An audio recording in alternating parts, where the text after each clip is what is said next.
1 tahun memimpin Kabupaten Lampung Utara, Bupati Hamartoni Ahadis bersama Wakil Bupati Romli memaparkan capaian kinerja pembangunan dalam forum refleksi yang digelar di Gedung Pusiban.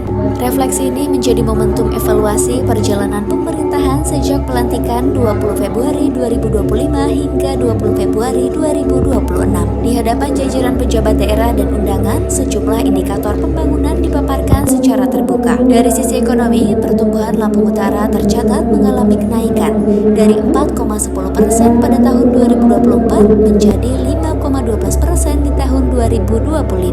Angka kemiskinan juga menunjukkan tren penurunan dari 16,92% menjadi 15,78% atau berkurang sekitar 6.920 jiwa. Tingkat pengangguran terbuka turut menurun tipis menjadi 5,78%. Tidak hanya itu, indeks kualitas lingkungan hidup meningkat dari 68,62 menjadi 71,62. Pemerintah daerah menyebut capaian ini sebagai wujud komitmen menjaga keseimbangan pembangunan dan kelestarian lingkungan. Di sektor kesehatan, pembenahan dilakukan di RSUD Riyacudu melalui peningkatan standar pelayanan, penguatan sumber daya manusia, hingga perbaikan sarana dan prasarana. Program Puskesmas Mider juga dinilai efektif menjangkau masyarakat pedalaman yang sebelumnya sulit mendapatkan layanan kesehatan. Pada bidang pendidikan, program seragam sekolah gratis telah menyasar lebih dari 15.000 siswa baru tingkat SD dan SMP dengan target lebih dari 22.000 penerima pada tahun 2026. Pemerintah daerah menegaskan komitmennya agar tidak ada anak yang tertinggal pendidikan hanya karena persoalan biaya. Sementara di sektor pertanian, Lampung Utara kini menempati posisi kedua sebagai penghasil ubi kayu terbesar di Provinsi Lampung, memperkuat peran daerah sebagai penopang komoditas unggulan. Meski sejumlah indikator menunjukkan perbaikan, pemerintah daerah mengakui pembangunan infrastruktur belum berjalan maksimal. Keterbatasan anggaran dan kebijakan efisiensi menjadi tantangan tersendiri, terutama untuk pembangunan jalan poros desa dan kecamatan yang membutuhkan anggaran hingga ratusan miliar rupiah. Refleksi 1 tahun kepemimpinan ini menjadi gambaran capaian sekaligus tantangan ke depan. Pemerintah daerah menyatakan komitmen untuk terus mengoptimalkan program pembangunan demi mendorong pertumbuhan ekonomi dan kesejahteraan masyarakat Lampung Utara secara berkelanjutan.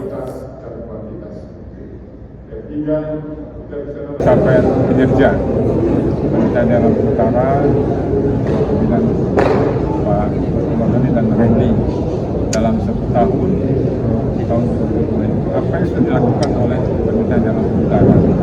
Dan kami presentasikan tadi dari capaian-capaian itu, pertama kita melihat dari sisi makroekonomi.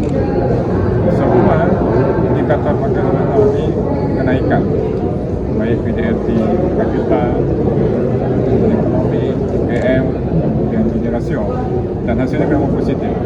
Demikian kita masih juga perlu meningkatkan optimalisasinya dalam sequence dari 2026 bisa lebih baik dari 2025. Langsung ya, secara gradual kita laksanakan setiap tahun dalam pemerintahan 5 tahun Bupati dan Ibu Bupati. Bahwasannya apa yang kita capai pada hari ini, kita sadar bahwa itu memang belum maksimal. Tetapi perlu digarisbawahi, disampaikan kepada masyarakat. Tadi sudah disampaikan Pak Bupati tentang infrastruktur jalan.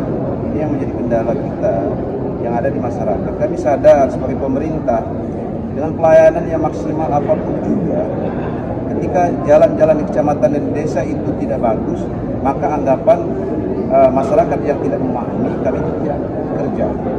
Maka tolong disampaikan bahwa pengoptimalan dalam suatu anggaran dalam membangun infrastruktur bukan hal yang mudah, bukan yang mudah ya. Tadi disampaikan kita butuh lebih kurang jalan poros-poros desa dan kecamatan itu hampir mencapai 500 miliar. Gitu. Ini bukan biaya yang sedikit.